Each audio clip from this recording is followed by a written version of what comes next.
Hello and welcome to Just One More Watch. Welcome today to yet another double unboxing. It's fine, my wife's out the house today, I'm in the clear. To be honest, these two watches arrived in the house about 6 weeks ago, so she can't really complain today. This is the second pair of watches that I got in from JOMASHOP. I think I got them about the beginning of June. The other two are the Tissot PR100 automatic, cost certified, and the Hamilton Khaki King. And I've kind of done with them. I've unboxed them and then I did full reviews, and I also put the Tissot up against the SARB 033. So today it's time for the second pair of watches. But what have I got? You'll find out soon enough. You could consider this semi-sponsored content then. I bought these watches from JOMASHOP. I certainly paid a fair amount of my own dollars for them, but they gave me a bit of a discount. In return, they would like me to direct you to their website. JOMASHOP have been in business since the 1980s. They are one of the world's largest online retailers of watches, and their pricing is super sharp. Even if you don't end up buying from JOMASHOP, I reckon you'd be a mug not to check their website, use them as a reference point for the best prices. Now, JOMASHOP are a grey market retailer. They're not an authorised dealer. It's the same watch, it's the same packaging, it's the same pretty much everything apart from the warranty. The only difference is you get a JOMASHOP warranty rather than a manufacturer's warranty. If something goes wrong, you're sending the watch back to JOMASHOP. But that, I think, is a fair compromise considering how good their prices are.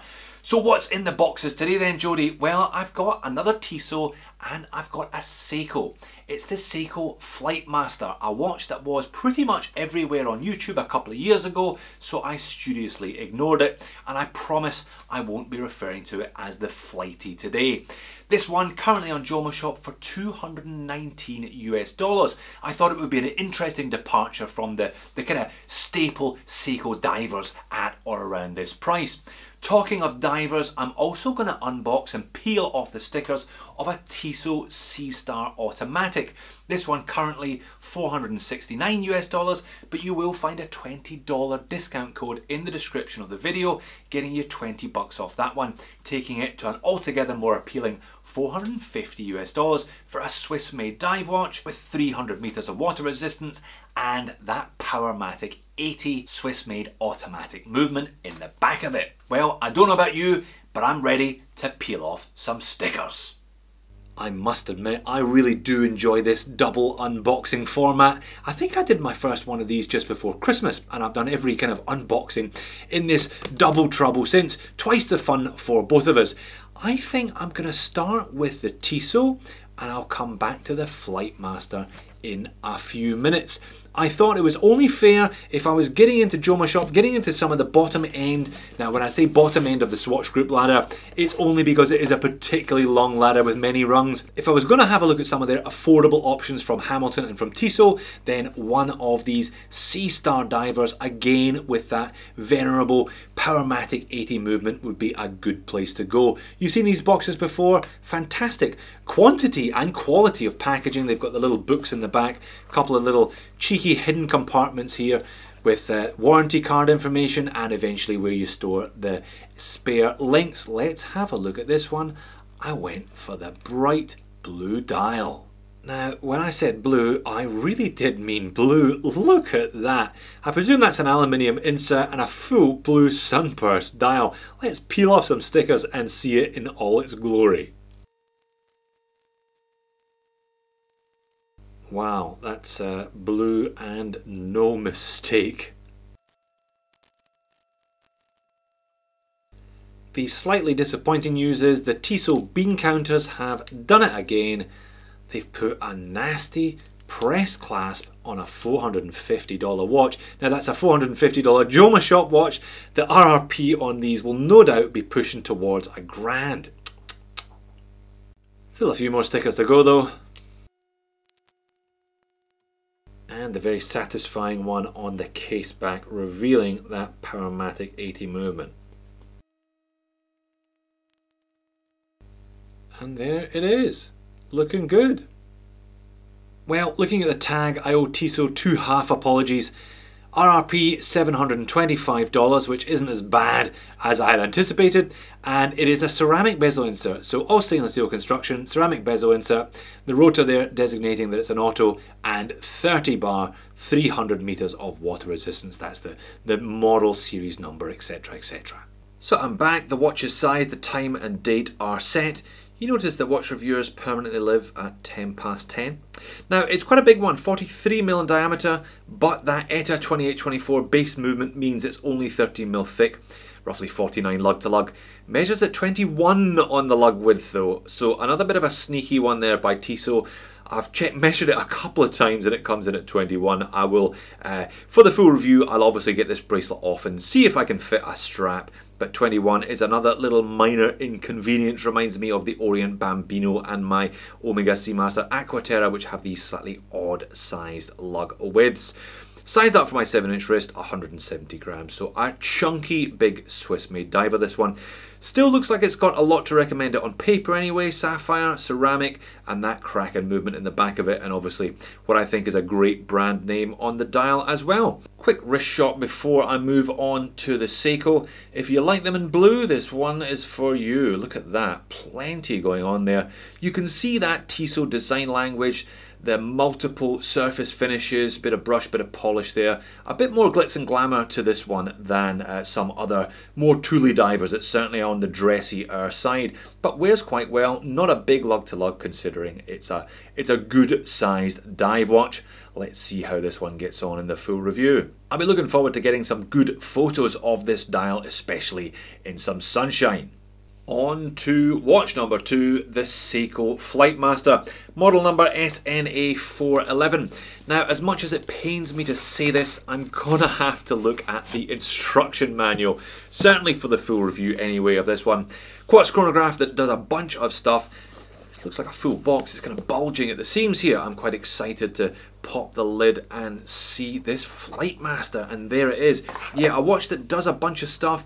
Certainly a complicated looking dial, lots of tachymeter indices. Screw down crowns and screw down pushers give this one 200 meters of water resistance. So again, it's one of these pilot's watches for pilots that have no confidence in their planes or their abilities. They may well end up ditching. Their Flightmaster will still be ticking. Not one, but 2 instruction manuals. And look at the thickness of them. I am not happy about this. So a little hang tag there, SNA411P1. Perhaps somebody could enlighten me as to what the P means. It's not the K or J that I'm used to. I had a brief look and nobody can give me nobody on the internet as yet can give me a confirmed answer. 200 meters of water resistance and a domed hardlex crystal.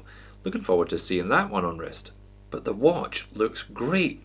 A heap going on the dial. $220 though. I think it looks like a quality watch. It actually looks like it wears a bit smaller than the 42mm diameter dimension was going to suggest that it wears. Let's peel the stickers off of this one then, shall we?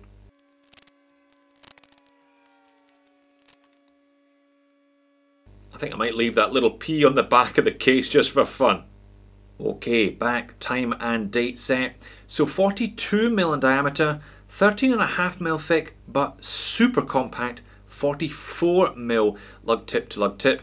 Now, I got 2 different sets of calipers. They both measure this at 20.6, so I'm not quite sure what's going on there, and I'm not quite sure what's going on here. Looks like they ran out of big boy clasps and put a junior clasp on it.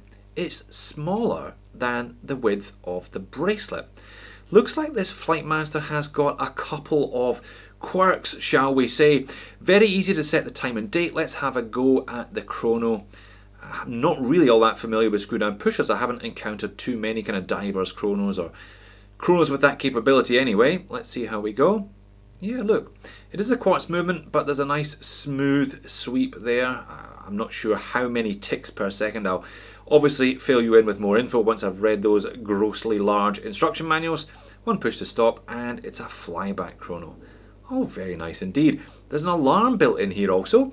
I believe you can use that as a kind of pseudo-second time zone though. Again, I'll confirm that for the full review. Nice piece of domed hardlex. Let's pop it on wrist before we close today. So 137 grams sitting on top of my 7-inch wrist for your reference. I mean, What is going on? I've never seen that. I've never seen an obvious step to a bracelet clasp that is narrower than the bracelet. Weird. All right. Like I said, this one needs some thorough investigation before the full review in a few weeks' time. But looks pretty good. I do like a piece of domed hardlex. You don't see domed hardlex all that often. I think this is only the second piece I've encountered. I bought a recraft with domed hardlex a while ago. But very nice indeed. Still only hardlex though. I'd rather it was sapphire. But at least you get a bit of distortion. And that dial is pretty. An awful lot going on. But nice stark black and white, and that yellow chrono hand means it hangs it all together stylistically quite well. So two watches offering something a little bit different then. Not quite entry level, but not far off it. Swiss Diver from a well-known brand with a good movement, and something a bit different from Seiko. Not the kind of mainstream $200 divers. I've reviewed pretty much all of them now over the last couple of years.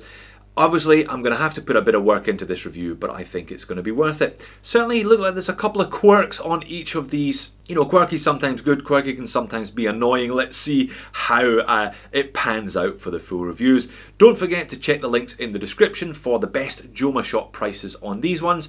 $20 off this or anything else you like from JOMASHOP, over $250 US. Thanks for watching. I shall see you in the next one.